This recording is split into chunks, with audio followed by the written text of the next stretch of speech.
Adelante, meu povo, vamos que vamos! Agora a gente vai pegar a questão de número 51. Lembrando que a gente teve aí aquela repetição de números, né? Mas tá tudo certo. Vamos na 51 e a questão 51 diz assim: em face do princípio da obrigatoriedade da ação penal, o Ministério Público não poderá pedir o arquivamento do inquérito policial.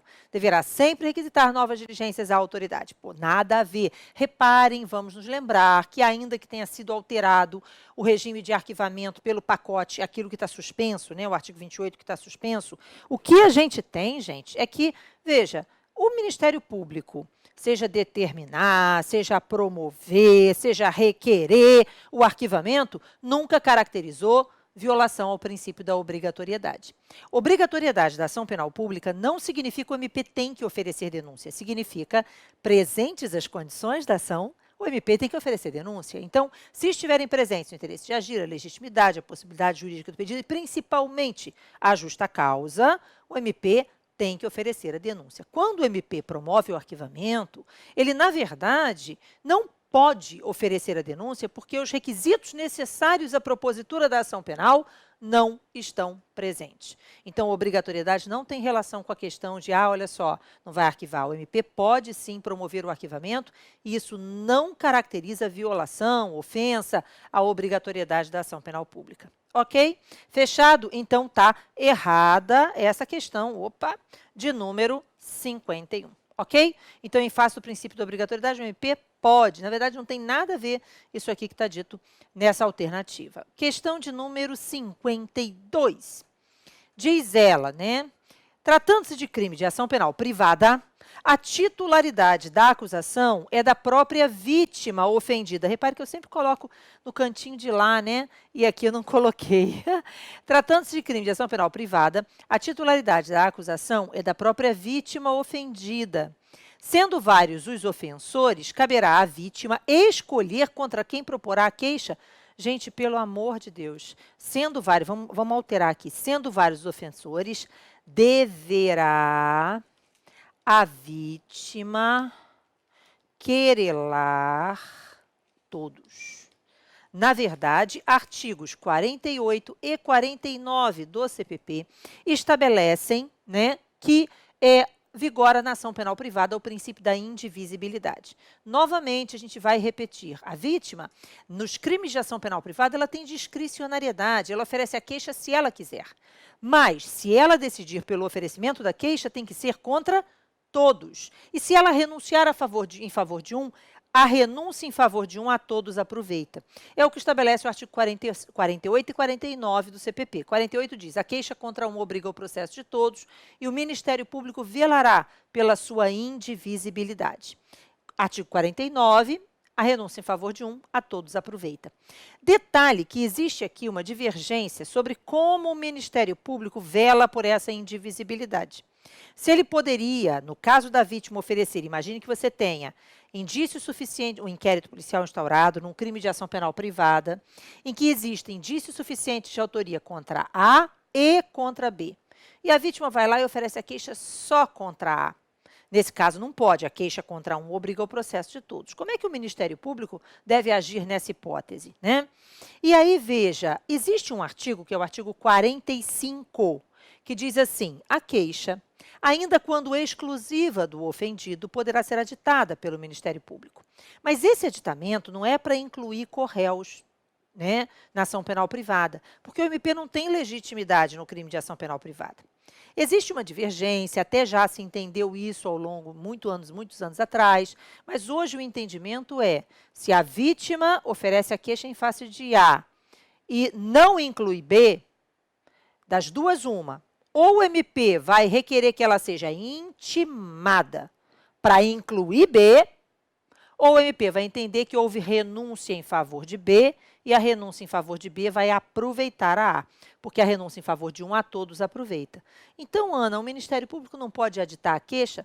Pode, para incluir a hora do crime que ficou faltando, para melhorar essa redaçãozinha aqui que está confusa, mas não para incluir nem fatos de ação penal privada, porque são regidos pela oportunidade ou conveniência da vítima, nem pessoas no polo passivo do processo, como réus, ok? Tranquilo? Maravilha!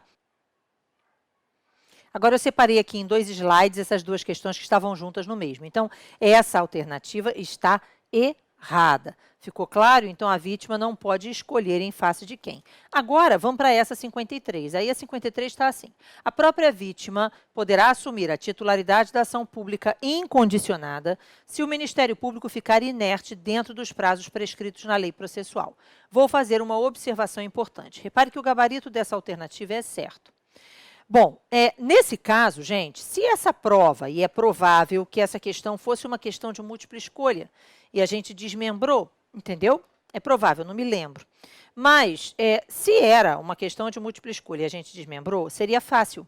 Por quê? Porque aí você pode definir, olha só, por eliminação, porque numa prova de múltipla escolha, você pode escolher, no caso de não ter nenhuma perfeita, a menos pior. O problema é que aqui, se fosse uma prova de certo ou errado, eu vou ser sincera que eu ficaria em cima do muro, viu? E por quê? Porque olha só o enunciado dessa questão, a assertiva. A própria vítima poderá assumir a titularidade da ação pública incondicionada se o Ministério Público ficar inerte dentro dos prazos prescritos em lei. Olha só. Se a frase fosse essa, a própria vítima poderá assumir a titularidade da ação se o Ministério Público ficar inerte dentro dos prazos prescritos em lei, eu entenderia perfeita. A frase seria perfeita. Então, se eu tirasse isso aqui da frase, tá? Ó, ficaria perfeita. Beleza, eu não teria dúvida sobre o acerto dessa alternativa. O grande problema é que essa assertiva está dizendo assim, a vítima assume a titularidade da ação pública incondicionada, mas aí a ação não é pública incondicionada. O crime é de ação pública incondicionada. A ação é uma ação penal privada subsidiária da pública, né? Então, a vítima assume a titularidade da ação, oferece a peça processual chamada queixa-crime. Isso não é uma ação penal pública, isso é uma ação penal privada num crime de ação penal pública. Então, fica aqui a minha crítica a essa assertiva, tá? Ela, na verdade, é uma assertiva que poderia... Eu vou ser sincera, essa questão tinha que ter sido anulada. Tá? Se era uma questão de múltipla escolha, tinha que ter sido anulada. Mas aí, na hora da prova, eu não posso ficar contando com anulação, né? Eu tenho que pensar assim, poxa, olha só, se é uma questão de múltipla escolha, se não tem nenhuma perfeita, qual é a menos pior? Né? Aí, para marcar errada, então procure a pior de todas. Mas, em sendo uma questão de certo ou errado, se eu tivesse que, olha só, não, uma errada elimina uma certa, ou qualquer coisa assim, eu ficaria em cima do muro. Porque realmente essa frase não está boa. Ela está mal formulada, muito mal formulada. Ficou claro? Por conta disso, porque o nome da ação não é ação pública incondicionada, o nome da ação é ação penal privada subsidiária da pública. Agora, realmente, a vítima assume a titularidade da ação se o MP ficar inerte naqueles prazos prescritos no artigo 46 do Código de Processo Penal, ok? Então, fica aí a crítica, né? Então, vou escrever aqui, crítica à assertiva, porque, na minha visão, ela está dando margem a um entendimento que não está adequado, ok? Questão de número 54. E aí, nessas provas de certo ou errado, se tiver eliminação 1 por 1, a gente tem que tomar cuidado, porque não é a prova de quem acerta mais, é a prova de quem erra menos, né? Então, a gente tem que meio que tomar cuidado com essas coisas. Vamos lá, voltando. Questão 54. Em se tratando de ação penal privada subsidiária, se houver inércia, agora sim, fala da ação penal privada subsidiária, agora sim. Então, se tratando de ação penal privada subsidiária, se houver inércia do Ministério Público e a vítima, tendo assumido a titularidade da ação, deixar de praticar ato que lhe competia para dar prosseguimento ao processo, incorrerá em perempção. Gente, não existe perempção, nem perdão em crime de ação penal pública. por um motivo absolutamente simples. Vigora nos crimes de ação penal pública o princípio da indisponibilidade. Por isso, o artigo 29, ele estabelece que se o Ministério, se a vítima, tendo oferecido, o MP ficou inerte, a vítima foi lá e ofereceu a queixa. Depois, se ela praticar qualquer ato que caracterize negligência, e o que seria essa negligência? Perdão ou perempção. O MP reassume. E aí o processo, que era de ação penal privada subsidiária, volta a ser de ação penal pública. Ok? Entendido? Beleza. Questão de número agora. Então, essa, não tenho dúvida, está errada. Né? E aí é o que eu estou te dizendo. Isso aqui provavelmente era sobre a ação penal marca correta. E aí eram várias alternativas, dentro das quais uma só era menos pior, entendeu? Agora, numa prova de certo ou errado, aquela outra alternativa lá estava meio complicada. Mas vamos lá, questão de número 55. A confissão extrajudicial do réu, repare que agora nós já estamos no tema provas, né? Então, a confissão extrajudicial do réu e outros elementos indiciários de participação no crime nos autos do processo são subsídios suficientes para autorizar-se a prolação da sentença condenatória. Vou falar de novo uma coisa que eu acho que eu falei nas primeiras aulas. Se tem uma questão sobre o tema provas, que nós temos certeza que sempre aparece, juiz não pode condenar exclusivamente com base no inquérito policial. Pronto. Juiz não pode condenar exclusivamente com base no inquérito policial. Ele precisa de provas colhidas durante o processo, não é isso? Que tenham se submetido ao contraditório e à ampla defesa para proferir uma condenação. Tranquilo, gente? Então, é a mesma coisa. Repare que é forma de perguntar. Aqui está assim, olha, a confissão extrajudicial do réu. Ana, e outros elementos indiciários, ou seja, algo que está dentro dos autos, mas que foram colhidos na fase de investigação. São suficientes para a condenação? Não, porque eu não posso condenar com base no inquérito policial. Então, é o artigo 155 do Código de Processo Penal, a frase está errada. Ok? Entendido, gente? Não são subsídios suficientes para uma condenação, para um decreto condenatório. Ana, e se fosse uma confissão judicial? Temos que lembrar que a confissão, ela tem que ser concordante com as demais provas dos autos. Eu não posso ter uma condenação só com base na confissão. Tanto é assim que a confissão não substitui o exame de corpo de delito. Essa é uma outra questão absolutamente provável, né? Quando o crime deixar vestígio, será indispensável o corpo de delito, direto ou indireto, não podendo supri-lo a confissão do acusado. Então, a gente tem que lembrar que a confissão isolada, ela não serve para uma condenação também. É preciso que ela guarde amparo em outros elementos probatórios nos autos, ok? E ela não substitui o exame de corpo de delito. Outra coisa importante, gente, é que haverá com certeza, se você me perguntasse assim, Ana, na hora da prova lá, né, eu estou assim na véspera da prova, perto da hora da prova, o que eu devo ler do código? Olha só, gente, vai ler, veja, tanto PF quanto PRF, do artigo 158 ao artigo 108, do 158 ao 184, tá? Que são os artigos referentes a exame de corpo de delito e outras perícias, né? Até porque isso está extremamente associado àquelas diligências investigatórias e, principalmente, o artigo 158A a 158F, os artigos referentes à cadeia de custódia. E dentro deles, veja, olha que eu estou restringindo, 158 a 184. Dentro deles, o 158A ao 158F. E dentro deles, o 158B, 158A e 158B. Probabilidade na prova de 1000%, ok? Tranquilo, essa cadeia de custódia que foi inserida no CPP pelo pacote anticrime. Ok? Que é, veja bem, na verdade, a garantia de rastreabilidade da prova.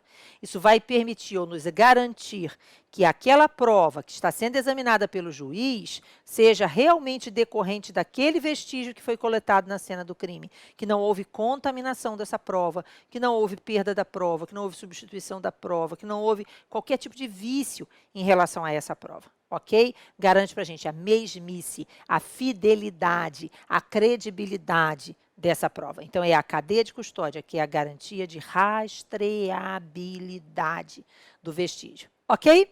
Tranquilo, gente? Então, questão de número 55 está errada, questão de número 56. E aí diz a questão 56. O exame caligráfico ou grafotécnico visa certificar, por meio de comparação, que a letra inserida em determinado escrito pertence à pessoa investigada. Muito bem, é isso mesmo. Esse exame pode ser utilizado como parâmetro para as perícias de escritos envolvendo datilografia ou impressão por computador.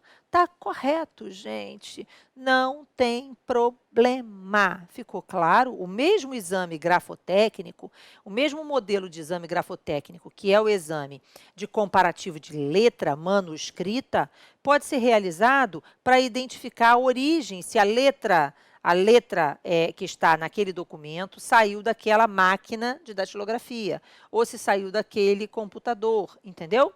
Daquela impressora, etc. e tal. Então, isso é perfeitamente possível, ok? Utiliza-se o mesmo modelo, tá? O mesmo tipo de exame. Muito bem, voltando para cá, questão de número, então está certa aquela alternativa. Questão de número 57. A consequência processual da declaração de ilegalidade de determinada prova obtida com violação às normas constitucionais ou legais é a nulidade do processo com a absolvição do réu. Gente, isso está errado. Olha só. No momento em que você verifica que existe uma prova contrária à lei, então diz lá a Constituição, são inadmissíveis as provas obtidas por meios ilícitos. Olha, eu já te dei a resposta. Artigo 157. São inadmissíveis, devendo ser desentranhadas do processo, as provas obtidas por meios ilícitos, assim consideradas aquelas obtidas em violação a normas constitucionais ou legais. Parágrafo 1º. São também inadmissíveis as provas derivadas das ilícitas, salvo quando não evidenciado o nexo de causalidade entre umas e outras, ou quando as últimas puderem ser obtidas por uma fonte independente das primeiras. Parágrafo 2º.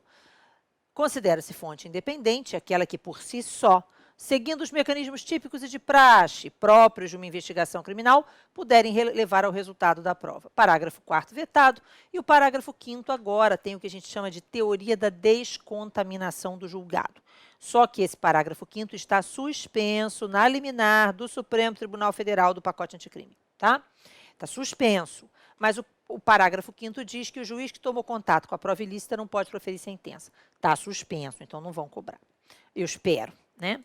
Mas fato é que a gente tem que lembrar do seguinte, presta atenção para você entender isso aqui, que é o que nos interessa.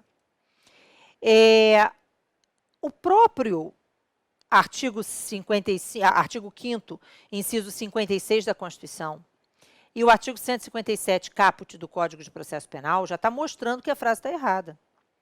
A consequência da ilicitude da prova não é a absolvição do réu, é o desentranhamento da prova. A sua inadmissibilidade, a prova não vai ser admitida. E se ela entrou, ela tem que ser desentranhada ou inutilizada, né? Eu pulei o parágrafo 3º, né? Aqui a prova ilícita será inutilizada, desentranhada ou inutilizada, comunicados as partes do incidente. Bom, fato é, gente, eu preciso que você lembre disso, que a consequência da inadmissibilidade da prova ilícita é o desentranhamento. A prova não pode ser usada. Veja, mas eu posso ter, como o próprio artigo 157 colocou no parágrafo 1º, né, eu posso ter uma prova ilícita e existirem outras provas lícitas, legais, válidas, que embasem essa condenação. Nesse caso, a prova ilícita sai e o resto fica. Um cesto pode ter uma laranja podre e as outras não estarem contaminadas. Ficou claro? Ok? Então, veja, o fato de existir uma prova ilícita no processo não gera automaticamente uma absolvição. Gera o desentranhamento dessa prova ilícita. Agora, se todas as provas desse processo, todas elas, ou são ilícitas por derivação, aí sim o indivíduo vai ser absolvido, lógico, né?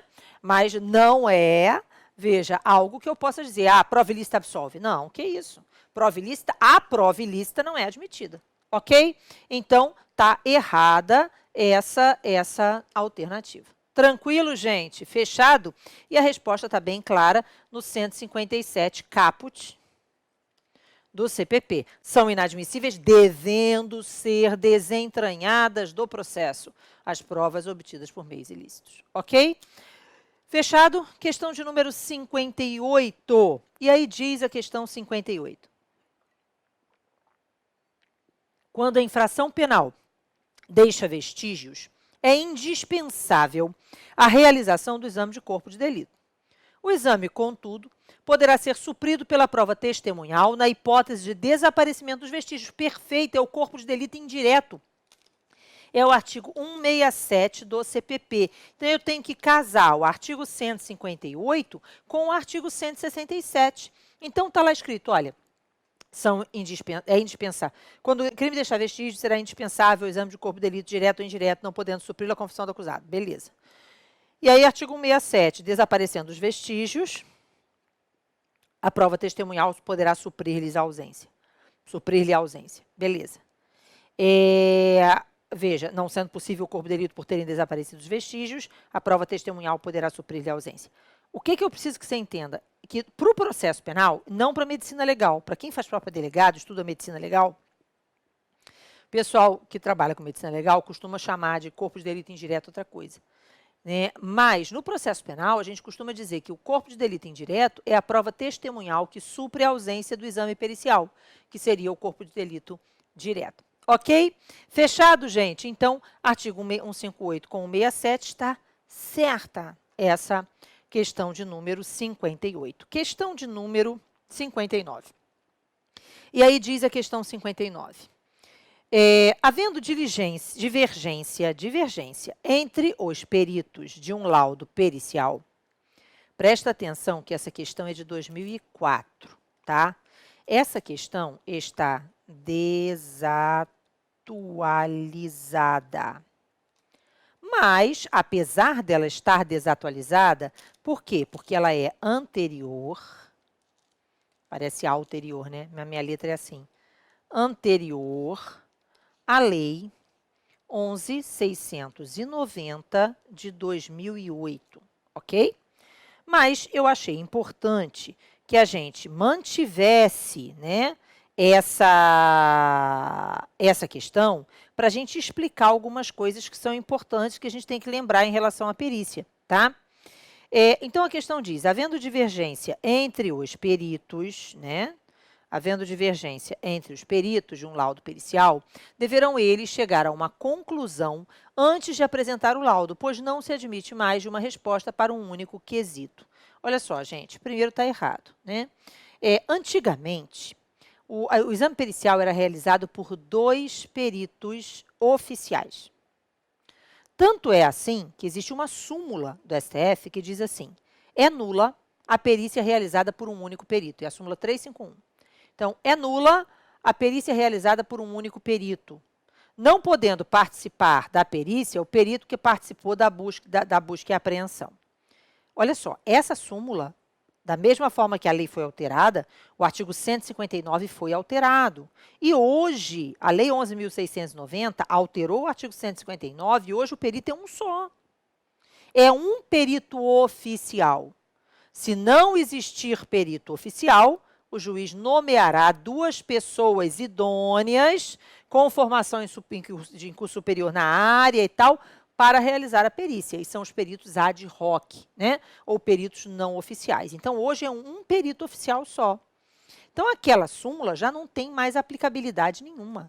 E repare que a lei de drogas, né, a lei antidrogas, 11.343, ela fala claramente que o perito que participou da busca e apreensão pode participar da perícia. Então, a súmula não serve para nada. A súmula 351 não serve para nada. Ficou claro?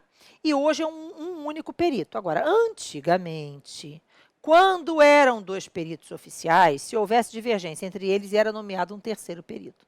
Entendeu? Antigamente. Mas, de qualquer forma, a questão está errada. Estava errada antes e está errada hoje, porque hoje, né, o que você tem, artigo 159, é um único perito. E lembre-se, não há óbice, principalmente na lei de drogas, né, de que o perito que participou da busca participe da perícia. Tranquilo? Então, questão aí né, desatualizada, mas que deu para a gente explicar algo que é importante e provável. Questão de número 60.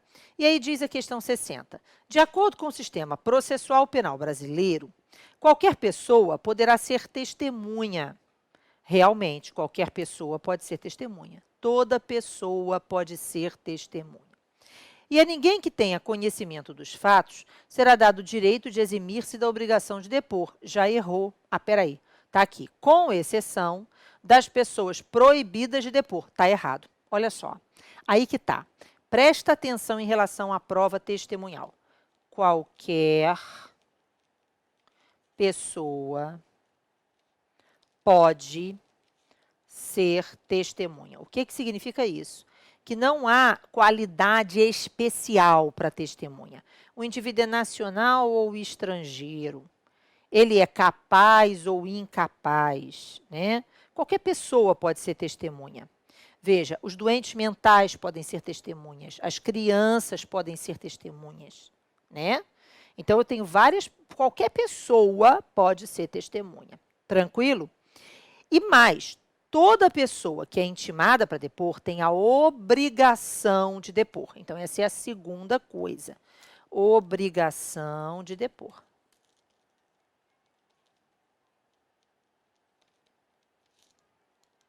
Então, qualquer pessoa pode ser testemunha. Toda pessoa tem obrigação de depor, salvo os desobrigados do testemunho. E quem são os desobrigados do testemunho? Os familiares do réu. Né? Então, a mãe do réu, o filho do réu, o marido da réu, a mulher do réu, entendeu? Esses são desobrigados de depor. Então, eles são dispensados do testemunho. Então, são desobrigados do testemunho, desobrigados ou dispensados do testemunho, salvo quando não houver outro meio de se produzir aquela prova. Aí, nesse caso, eles serão ouvidos, mas não lhes será tomado o compromisso de dizer a verdade. Serão ouvidos na qualidade de informante. Então, a mãe do réu, quando é que ela vai depor? Ou quando ela quer depor, às vezes ela vai, né, como testemunha da defesa, como informante da defesa, ou quando não houver outro meio de se produzir a prova. Aí, nesse caso, ela vai ser ouvida, mas ela não presta o compromisso de dizer a verdade. Ficou claro? Tranquilo? Novamente, crianças e doentes mentais podem depor? Sim, mas eu não vou tomar de um doente mental o compromisso, né? Da mesma forma, as crianças, né, crianças e adolescentes com até 14 anos de idade, são dispensados do compromisso. Então, quem são as pessoas? Então, olha só. Qualquer pessoa pode ser testemunha. Toda pessoa tem a obrigação de depor, mas existem algumas pessoas que são desobrigadas ou dispensados do testemunho. Quem são essas pessoas? Os familiares do réu. E quem são os dispensados do compromisso? São dispensados do compromisso aqueles que são dispensados do testemunho, que são os familiares do réu, mais os doentes mentais e os menores de 14 anos, ok? E quem são os proibidos de depor?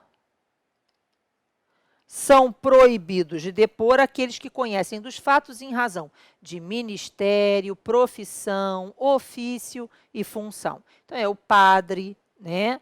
É o advogado que soube dos fatos em razão da sua profissão, né? É o médico, a médica, é o psicólogo. Então, esses são proibidos de depor, né? Porque tem dever de sigilo. Eles podem estar, inclusive, praticando o crime de violação de segredo profissional ou violação de sigilo funcional, ok? Tranquilo? Então, mas olha só, quem é proibido de depor pode ser desobrigado da proibição. Então, assim, se o rapaz vai lá e confessa para o padre que praticou o crime, e depois ele vai lá e pede ao padre para contar que ele foi lá e se confessou e que contou realmente, o padre vai poder falar. Mas o padre não pratica a violação de segredo profissional, mas pode responder na igreja, a mesma coisa o advogado, o médico, etc. tá? Então, voltando, então está errado aqui. E a ninguém que tenha conhecimento dos fatos será dado o direito de se eximir da obrigação de depor, com exceção dos proibidos de depor. Não são só eles, né? Também estão aí, olha só, aqueles que são os familiares do réu. Não são os familiares da vítima, gente, são os familiares do réu, tá? Entendido? Então, tá errada essa nossa questão, sem dúvida nenhuma. Questão de número 61.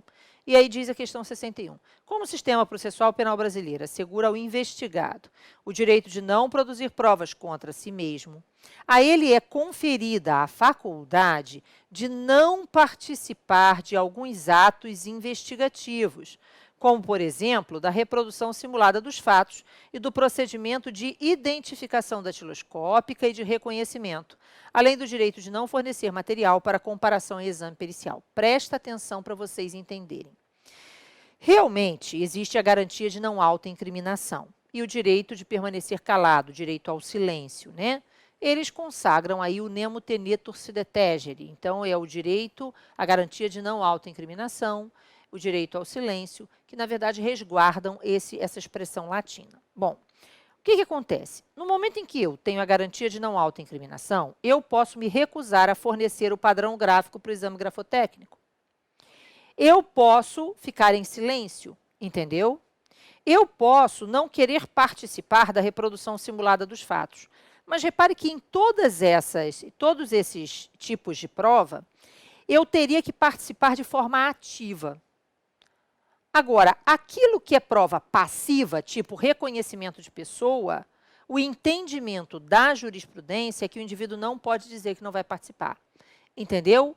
E é muito criticado e tal, mas aquilo que não depende de uma participação ativa, apenas da participação passiva, então ele não pode dizer, olha, eu não vou participar do reconhecimento de pessoa. Ele vai participar, veja, de qualquer forma, até porque hoje se admite, por mais criticado que seja, o reconhecimento por fotografia, desde que amparado em outros elementos de prova, né? Agora, a gente precisa prestar atenção, e aí recentemente o STF não, foi o STF ou o STJ? O STF se manifestou sobre o reconhecimento de pessoa e tudo mais, dos critérios necessários a resguardar o reconhecimento de pessoa e essa preocupação com o reconhecimento por fotografia. Mas, de qualquer forma, em regra, a posição majoritária é de que o reconhecimento de pessoa não está incluído na ideia de garantia de não autoincriminação. Identificação criminal, gente, ela é possível quando não for possível a identificação civil, né? Nos moldes da Lei 12.037, que tem que ser lida por nós. Então, por exemplo, se o indivíduo ele não tem documento civil de identidade, certo? Então, eu vou precisar realizar a identificação criminal desse indivíduo. Ou quando aquele documento for um documento suspeito, com rasura, não permitir a identificação do indivíduo, quando esse indivíduo já tiver outras condenações por falsificação documental, etc. Agora, não é a qualidade do crime que faz com que o indivíduo seja submetido à identificação criminal, ok? E sim o estado do documento e a desconfiança sobre o documento existente, ok? Vamos dar uma olhada na Lei 12.037, porque ela faz diferença. Certo, gente? Qualquer coisa que vocês precisem, eu coloquei mais algumas questões.